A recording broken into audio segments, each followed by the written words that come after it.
पक्ष विलीनीकरणाची चर्चा थांबली, पक्ष विस्तारासाठी बाहेर पडले. नाही, मी आज कोल्हापूरमध्ये राष्ट्रवादी शरदचंद्रजी पवार पक्षाची बैठक आज आयोजित केलेली आहे आणि महाराष्ट्रामध्ये आम्ही पक्षाची बांधणी करण्याच्या संदर्भातून आता सुरुवात केलेली आहे. माझे काही जिल्ह्यातले दौरे झाले, आज कोल्हापूरला दौरा ठेवलेला आहे आणि मला वाटतं की महाराष्ट्रामध्ये येत्या 1-1.5 महिन्यामध्ये पक्ष परत मजबूतीने जुना नवीन अशा प्रकारचं नवीन कार्यकर्त्यांनासुद्धा बरोबर घेऊन ज्यांना काम करायचं पक्षामध्ये एक चांगला विरोधी स्ट्रॉंग पक्ष म्हणून आम्ही काम करण्याची भूमिका घेऊन आता काम चालू करतो आहे. विलिनीकरणाच्या बाबतीमध्ये मी त्या दिवशी स्पष्ट शब्दात सांगितलं की हा विषय आता संपलेला आहे. त्यामुळे आता विलिनीकरणापेक्षा आम्ही आमच्या स्वतःच्या ताकदीवर आणि हिमतीवर पवारसाहेबांचा चेहरा आमचा आहे पक्षाचा, तो घेऊन आम्ही 100% येत्या काही महिन्यामध्ये आपल्याला दिसून येईल की आज जी परिस्थिती देशामध्ये राज्यामध्ये पाहायला मिळते की ज्या पद्धतीने देशाचा आणि राज्याचा कारभार चाललेला आहे, त्यामुळे सर्वसामान्य जनता प्रचंड अडचणीत आलेली आहे. नियोजन आणि निर्णय ह्या घेण्यामध्ये जर चूक झाली तर त्याचे परिणाम सामान्य जनतेला त्याचे झळ पोचते याचं प्रत्यंतर आलेलं आहे. मग आता डिझेल पेट्रोलचा विषय असेल, शेतकऱ्यांच्या मालाच्या संदर्भामध्ये ज्या काही निर्णय घेताना सरकारने निर्यात बंदी केलेली आहे, मग साखरेवरची असेल, कोल्हापूर तर तुम्हाला माहिती आहे की साखरेचा पट्टा असलेला, ऊसाचा पट्टा असलेला क्षेत्र आहे. आता सरकारने कांद्याची निर्यात बंदी केली, आता साखरेवर निर्यात बंदी केलेली आहे.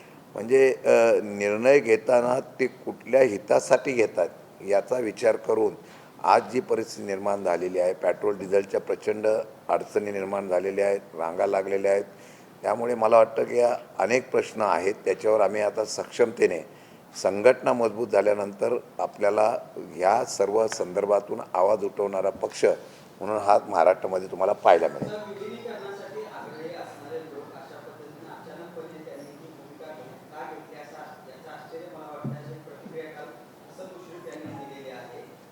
हसन मुश्रीफ साहेबांनी असं स्टेटमेंट केलं त्याचंच मला आश्चर्य वाटतं आहे.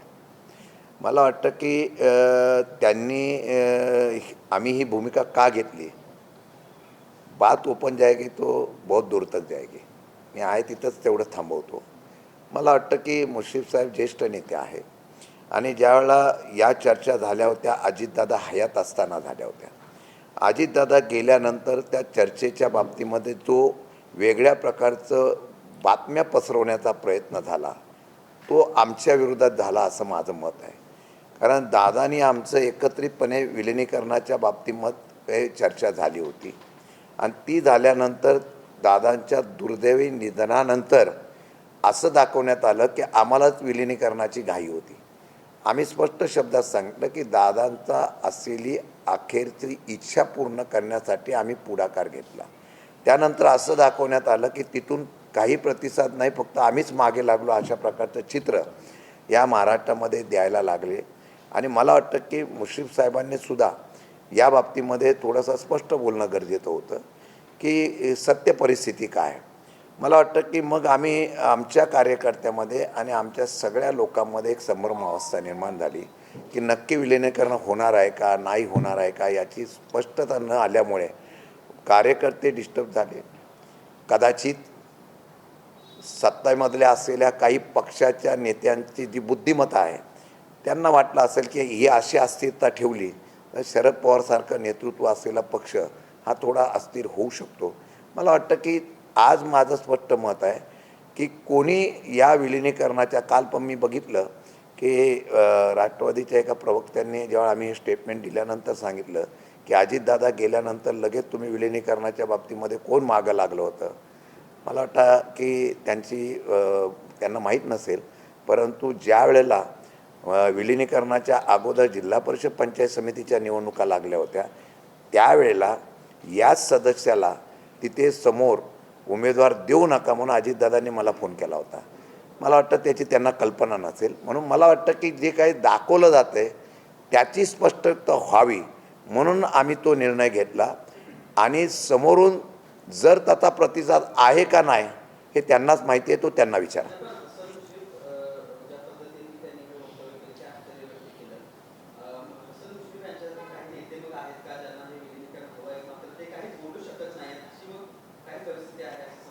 आता हा प्रश्न त्यांना विचारा. मला वाटतं की सर्वसामान्य महाराष्ट्रातल्या दोन्ही राष्ट्रवादीच्या कार्यकर्त्यांची इच्छा होती की दोन्ही पक्ष अजितदादा म्हणतात तसं एकत्र झाले तर महाराष्ट्रामध्ये एक पर्याय उभा राहू शकतो. ही वस्तुस्थिती आहे. कारण तुम्ही जर बघितलं तर आज भाजप ज्या पद्धतीने मित्र पक्षांना ज्या पद्धतीने अडचणीत किंवा त्यांना ज्या पद्धतीने राजकीय कोंडी करण्याचा प्रयत्न करतं, त्याला म्हणूनच अगोदरच सावध झालेल्या अजितदादांनी तो पर्याय निवडला होता. मला वाटतं का आता जर कोणाची तशी इच्छा नसेल किंवा असेल, या बाबतीमध्ये आम्ही विषय संपवलेला आहे. त्यामुळे आमच्यावर बोट दाखवण्याच्या ऐवजी 3 बोटं आपल्याकडे आहेत, त्याचा विचार करून त्यांनी निर्णय घ्यावा. आता आम्ही हा विषय संपवून पक्ष म्हणून आम्ही आता काम करण्याची भूमिका आम्ही 100% घेतलेली आहे.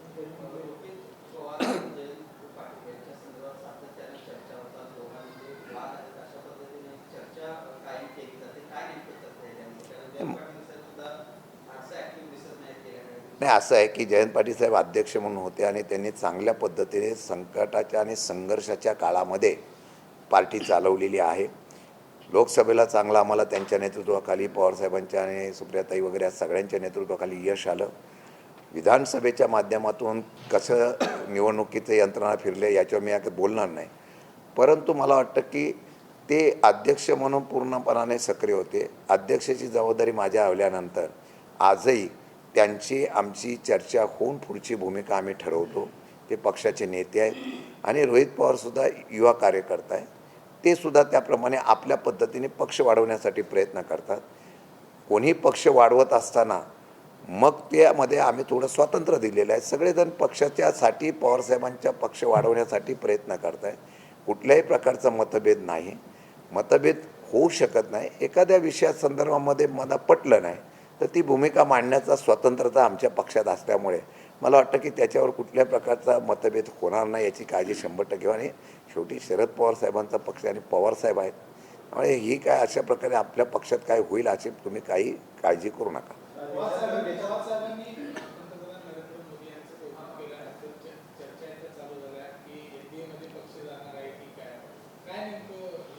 हे पवारसाहेबांनी त्या दिवशी त्यांची भूमिका स्पष्ट केलेली आहे ना. त्यांनी सांगितलं की माझ्या आणि त्यांच्या पक्षाचे राजकीय आणि वैचारिक मतभेद आहे, पण ज्यावेळेला एखाद्या देशाचा पंतप्रधान दुसऱ्या देशाच्या पंतप्रधान राष्ट्राध्यक्षांना भेटतो त्यावेळेला राज्याची देशाची ते उंची वाढवत असतील तर त्याचं त्यांनी समर्थन केलेलं आहे. याचा अर्थ त्यांच्या सगळ्या विषयासंदर्भामध्ये समर्थन केलेलं नाही. दुसरी गोष्ट, मग तसं असेल मग राहुल गांधींच्यावर ज्यावेळेला टीका झाली तेव्हा कोण पहिलं बोललं देशामध्ये? शरद पवारसाहेब बोलले. मग असं झालं का की ते विरोधात पक्षात राहुल गांधी आहेत म्हणून मग त्यांचंच पवारसाहेबांनी कौतुक केलं? असं होत नसतं. पवारसाहेब एक अनुभवी नेतृत्व आहे. देशाच्या राज्याच्या सगळ्या जडणघडण्याच्या बाबतीमध्ये त्यांना तंतोतंत माहिती आहे. त्यामुळे ते ज्या वेळेला एखादी स्टेटमेंट करतात त्याचा राजकीय अर्थ वेगळा लावण्याचा प्रयत्न करू नये असं माझी विनंती आहे.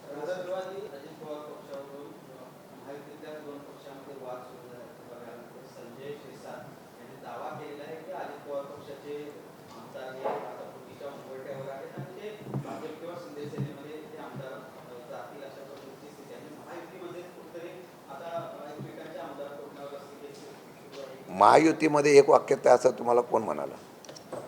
अंतर्गत त्यांच्यामध्ये स्पर्धा आहे, ही वस्तुस्थिती आहे. प्रत्येकजण आपला पक्ष वाढवण्याच्या संदर्भातला प्रयत्न करतोय आणि तो पक्ष वाढवताना एकमेकावर कुरघोडी करण्याचा प्रयत्न होतोय. हे नुसतं तिन्ही पक्षाच्यामध्येही चढावडा आहे, ही वस्तुस्थिती आहे. आता यामध्ये एखाद्या पक्षाच्या बाबतीमध्ये काही त्यांनी भूमिका मांडली असेल आणि चर्चा होते. काही लोक ह्या पक्षात आता अस्थिरता वाटली की पक्ष बदलण्याच्या संदर्भातले काही पक्षातले इकडचे तिकडे जाण्याची चर्चा होत असते. त्या चर्चेवर त्यांनी काय स्टेटमेंट दिलं एखाद्या पक्षाच्या नेत्यांनी तर त्यांची समन्वयक समिती असेल, त्या समितीमध्ये चर्चा करून त्या ठिकाणी त्याचा निर्णय ते घेऊ शकतात. परंतु त्यांच्यामध्येच एक वाक्यता नसल्यामुळे ह्या आता अशा प्रकारची ह्याला इकडं वळ त्याला तिकडं वळी प्रकार चालू होण्याची शक्यता नाकारता येत नाही.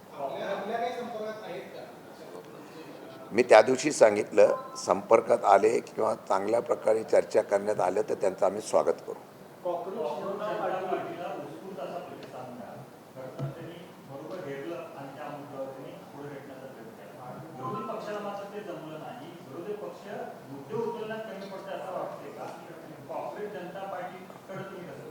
मी तुम्हाला एक सांगतो, विरोधी पक्ष हा नेहमी आवाज उठवत असतो. सध्याच्या राजकीय परिस्थितीमध्ये बघितल्यानंतर लोकशाहीच्या माध्यमातून आज न्याय मागायचा तर तो मिळतो का? काल आमच्या विकास लवांडेंना अटक झाली. एक साधा विषय होता, त्या विषयासंदर्भात त्यांनी त्यांचं मत मांडलं. व्यक्ती स्वातंत्र्याच्या ऐवजी त्यांना 14 दिवसाचे पोलीस कठोडे देण्यात आले आणि दुसऱ्या बाजूला त्यांच्यावर काळे फासणारे, त्यांच्या विरोधात भूमिका घेणारे, त्यांच्यावर कुठल्या प्रकारची कारवाई अद्यापही झाली नाही. त्याचबरोबर या देशामध्ये, या राज्यामध्ये, मी आज शाहूनगरीमध्ये आहे. छत्रपती शिवाजी महाराज, शाहू फुले आंबेडकरांचा महाराष्ट्र आम्ही म्हणतो, त्या असलेल्या थोर युगपुरुषांची, थोर पुरुषांची अनेक वेळेला या राज्यामध्ये अनेक लोकांनी, अगदी कालपर्यंत आचार्यापासून अनेक लोकांनी टीका टिप्पणी केली. त्याच्यावर कुठल्याही प्रकारची कारवाई केली नाही. आपल्या सोयीने लोकशाही चालवायची आणि आपल्या सोयीने हुकुमशाही चालवायचा प्रयत्न होतो आहे. पूर्ण प्रशासन यंत्रणा ताब्यात घेतली जाते. विरोधी पक्ष आवाज उठवण्याचा प्रयत्न केला जातो, पण त्या विरोधी पक्षाचा जो आवाज उठवतो त्याच्यावर कारवाई करण्याचा प्रयत्न होतो. निमित्त फक्त या असलेल्या विषयासंदर्भामध्ये एका न्यायाधीशाने ज्यावेळेला अशा प्रकारचा उल्लेख केल्यानंतर त्याचा उद्रेक काय होतो हे आपण पाहिलेलं आहे. पण त्याच कॉक्रोच पार्टीचे संपूर्ण जे अकाउंट होते ते हॅक झालेले आहे. म्हणजे त्यांनासुद्धा आवाज उठवण्याच्या बाबतीमधली या ठिकाणी परवानगी दिली गेलेली नाही, ही वस्तुस्थिती आहे.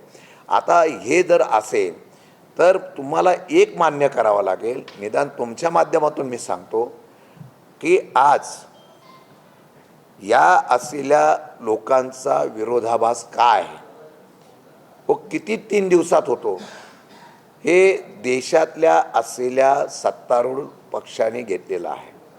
मी त्यावेळेला पण सांगितलं, मागेही सांगितलं, क्रांती होत असते.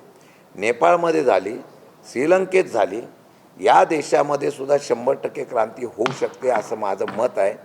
आणि मला वाटतं की आज बेरोजगारी, वेगवेगळे प्रश्न आहेत, या सगळ्या प्रश्नाच्या संदर्भातून अनेक या ठिकाणी मुद्दे उपस्थित झालेले आहेत, ज्याचा प्रतिसाद एका कॉक्रोच पार्टीच्या माध्यमातून देण्यात आला. मला वाटतं की त्याच्यावर लगेच भाजपच्या प्रवक्त्यांनी काही ज्या प्रकारे कमेंट्स केल्या, त्या कमेंट्सवर खालीसुद्धा इतक्या निगेटिव्ह कमेंट्स आला. याचा अर्थ आहे, हा लावा आहे, अजूनही देशातले सगळे आणि राज्यातले सगळे नेते सत्तेमधले अशा भ्रमात आहे की जनतेची आम्हाला मतं मिळाली नाही तरी चालते, आम्ही कसं निवडून येऊ शकतो याची स्ट्रॅटजी पॉलिसी असल्यामुळे त्यांना कुठलीही प्रकारची भीती नसल्यामुळे हे झालेलं आहे. पण ज्यावेळेला असा उद्रेक होईल त्यावेळेला ह्यांचा भ्रम निश्चितपणाने खाली येईल. आणि मला वाटतं ती सुरुवात आहे. राहिला विरोधी पक्ष म्हणून आम्ही 100% आवाज उठवण्याचा प्रयत्न करत राहणार. भविष्य काळामध्ये तेवढ्यासाठी आज पक्षाची बांधणी करण्याची भूमिका मी घेतो आहे. येत्या काळामध्ये विरोधी पक्ष आवाज उठवण्यासाठी सक्षम तुम्हाला पाहायला मिळेल, पण ते केल्यानंतरसुद्धा विरोधी पक्षाच्या आंदोलनाची दखल निदान सरकारने नाही, प्रशासनाने तरी घ्यावी अशी आमची अपेक्षा आहे. पण ती घेणार नाही याची आम्हाला कल्पना आहे. म्हणून दगडापुढे डोकं आपटून सुद्धा त्याचं कापळाचं कपाळमोक्ष होतो आहे. तरी पण जनतेच्या मनामध्ये या सरकारच्या चुकीच्या धोरणाबद्दल आवाज उठवण्याचं काम आम्ही राष्ट्रवादी शरद पवार पक्ष येत्या काही दिवसामध्ये, महिन्यामध्ये तुम्हाला पाहायला मिळेल. एक हे बसा आहे, देशातली जनता ही फार शोषिक आहे अशा प्रकारचा भ्रम हा राज्यकर्त्यांना झालेला आहे. डोक्याने जी लोक राज्य चालवत आहेत, आज जर तुम्ही बघितलं, निवडणूक होईपर्यंत कुठल्याही प्रकारची भाववाढ केली नाही. आता भाववाढ करताना सुद्धा 2-2 दिवसांनी 1 रुपया नाही वाढवत, 90 पैसेच वाढवत आहेत. हे लोकांना 90 पैसे म्हणलं ठीक आहे, एवढं वाढवलं आहे. माझ्या माहितीप्रमाणे 2-2 दिवसांनी ही भाववाढ होत जाईल. 20 रुपयाच्या वरतीपर्यंत ही भाववाढ जाईल अशी आम्हाला भीती आहे. आता तुम्ही बघा, व्यावसायिक गॅस 3,500-4 हजारपर्यंत गेला. त्याच्यानंतर LPG गॅस वाढला, पेट्रोल डिझेलचे भाव वाढलेले आहे. तेवढ्यापुरतं मर्यादित हे राहत नाही आहे. आज जर तुम्ही बघितलं तर या ठिकाणी छोट्याशा एकेका उपक्रमातून या देशामध्ये 10 वर्षामध्ये ज्या पद्धतीने नियोजनबद्ध व्यावसायिक बिझनेस पॉलिसी आणली गेलेली आहे, ठराविक लोकांच्या हातामध्ये काही व्यवसाय देण्याचा प्रयत्न होतो याचं गांभीर्याने सगळ्यांनी नोंद घेतली पाहिजे. धोका काय मी सांगतो, आज एक बघितलं असेल तर मेडिकल दुकानदारांनी बंद केलेला आहे. आज देशाच्या राज्याच्या कानाकोपऱ्यामध्ये कृषी उत्पादन करणारे विक्रेते आणि त्याचबरोबर मेडिकलचे विक्रेते संपवत जात आहे. ऑनलाईन पद्धतीने ठराविक कंपन्यांच्या हातामध्ये हा व्यवसाय द्यायचा हा एक आहे. लेबर कोड मंजूर झालेला आहे. या लेबर कोडमध्ये सुद्धा व्यावसायिकांना आणि इंडस्ट्रीला फायद्याचं होईल अशा प्रकारचं लेबर कोड केलेला आहे. किमान वेतन वाढवलं परंतु बाकीच्या अधिकार काढून घेतलेला आहे. मी फार जबाबदारीने आज कोल्हापूरमधून बोलतो आहे. काही वर्षामध्ये डिपेंड पॉलिसी निर्माण होईल. त्या डिपेंड पॉलिसीमध्ये आपल्याला सरकारवर आणि काही लोकांवरच अवलंबून राहावं लागेल. अशा प्रकारची परिस्थिती नाकारता येत नाही आणि हा धोका आहे. यामुळे बेरोजगारी वाढेल. यामुळे लोकांच्यामध्ये एक वेगळ्या प्रकारचे असलेले आर्थिक म्हणजे आता रुपया मला कोणीतरी असं सांगितलं की रुपयाचं मूल्यांकन 100% झालं तरी काही घाबरू नका, परदेशातली त्यामुळे गुंतवणूक वाढेल. आहे त्या लोकांना पहिलं जीव वाचवण्याच्या संदर्भामध्ये जर सरकारने योग्य वेळी नियंत्रण केलं नाही तर फार मोठी अडचण येत्या 1-2 वर्षामध्ये आपल्याला पाहायला मिळेल. सर, कोकण जनता पार्टीचे जे प्रमुख आहेत अभिजित शिंदे, आता छत्रपती संभाजीनगर इथं त्यांच्या घरावर आणि सुद्धा हल्ले होण्याची घटना सुरू झाली. याचाच अर्थ या संपूर्ण सिस्टीमचा नियंत्रण सुटत चाललेलं आहे की काय? नाही, मी आजही सांगतो त्याच्या आईवडिलांनी सुद्धा भीती निर्माण दाखवली. मला वाटतं की एखाद्या संभाजीनगरमधल्या एखाद्या युवकाने पुढाकार घेतला आणि त्यांनी त्या सिस्टीमवर आवाज उठवला. तो आवाज उठवल्यानंतर त्यांच्या ग्रामीण भागातले त्याचे आई वडीलसुद्धा भीती व्यक्त करतात. हीच सध्याची भीतीची लोकशाही आहे. आज देशामध्ये हुकुमशाही एवढ्या मोठ्या प्रमाणामध्ये आहे की त्यामध्ये कोणालाही आवाज उठून देता येणार नाही यासाठी पूर्ण यंत्रणा वापरली जाते. आणि ह्या सगळ्या यंत्रणा ज्यावेळा वापरल्या जातात त्यावेळी विरोधकांचा आवाज दाबला जातो. मला वाटतं की निदान ही सुरुवात झालेली आहे. ह्या सुरुवातीचा ज्यावेळा उद्रेक होईल त्यावेळेला खरी क्रांती होईल. आणि तोपर्यंत मला वाटतं की मी ज्या भीती दाखवलेल्या आहेत त्या 2 वर्षामध्ये ज्या पद्धतीने या ठिकाणी ठराविक सिस्टीम राबवली जाते म्हणजे तुमचा शक्तिपीठसाठी विरोध केला जातो.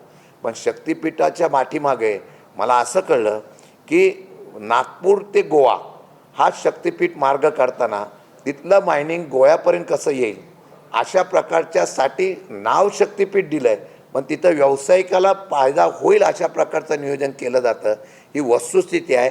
म्हणून मला वाटतं की आता सध्या देशाचा आणि राज्याचा कारभार हा फक्त ठराविक धनदांडग्यांसाठी व्यावसायिकांसाठी पॉलिसी डिसिजन घेण्यासाठी चालवला जातो असं माझा थेट आरोप आहे.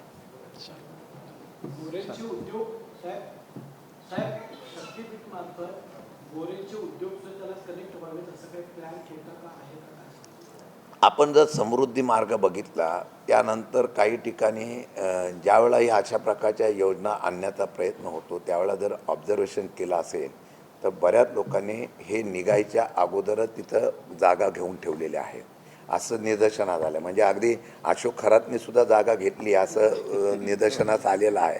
म्हणजे राजकीय मंडळी ज्यांचा आशीर्वाद घेतात त्याला पण अगोदर सांगतात की तुम्ही इकडं गुंतवणूक करा म्हणजे इथं पैसे चांगले भेटतील. मला वाटतं की सामान्य जनतेसाठी ह्या रस्त्याचा योजनेचा फायदा होतो का? कारण ते 9 मीटर उंचीचा असल्यामुळे तर बाजूच्या गावांना काही त्याचा फायदा होत नाही. परंतु तो फायदा ठराविक लोकांसाठी केला जातो का त्याचा पण आम्ही आता अभ्यास करू आणि याचे फायद्याचे कोणकोण फायदेशीर आहेत याचा अभ्यास करून निर्णय घेऊ.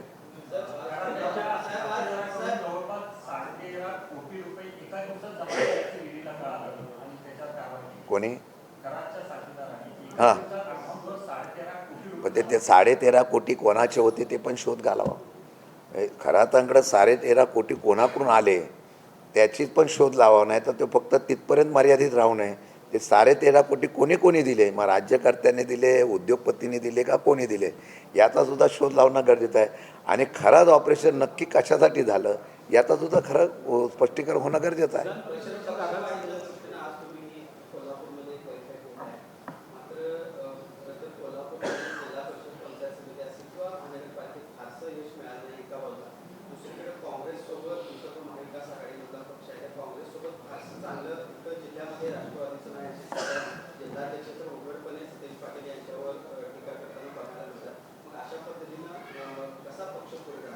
नाही, मी मागच्या वेळासुद्धा येऊन गेलो होतो.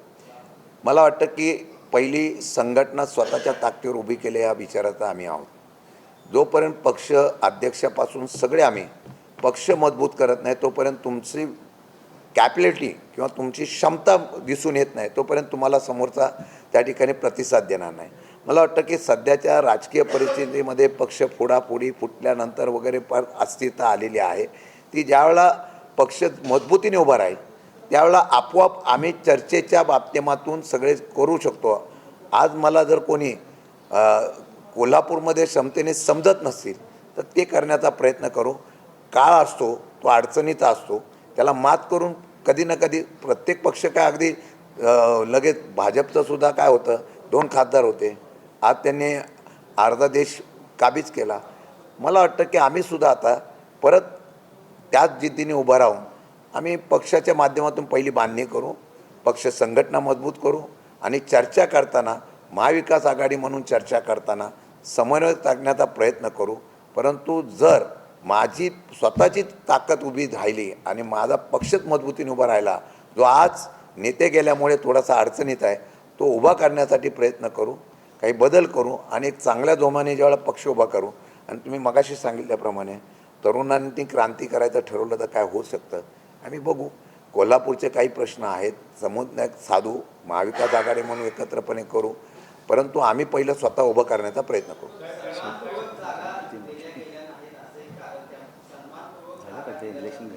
इचलकरंजीला वगैरे दिले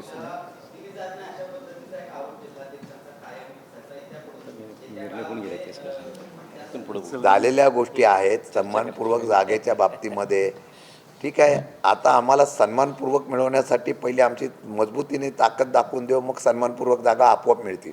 सांगलीमध्ये तुमच्या पक्षाची ताकद आहे, विधान परिषदेची निवडणूक लागली, त्या ठिकाणी सन्मानपूर्वक जागा मिळवण्यासाठी प्रयत्न होणार. 25 तारखेला आम्ही त्या संदर्भामध्ये महाविकास आघाडी म्हणून आम्ही सगळेजण एकत्र बसणार आहोत. स्थानिक स्वराज्य संस्थेच्या निवडणुकीला आम्ही एकत्र बसून निर्णय घेऊ आणि तशा पद्धतीची त्या ठिकाणी चर्चा होऊन निर्णय घेऊन टाकू.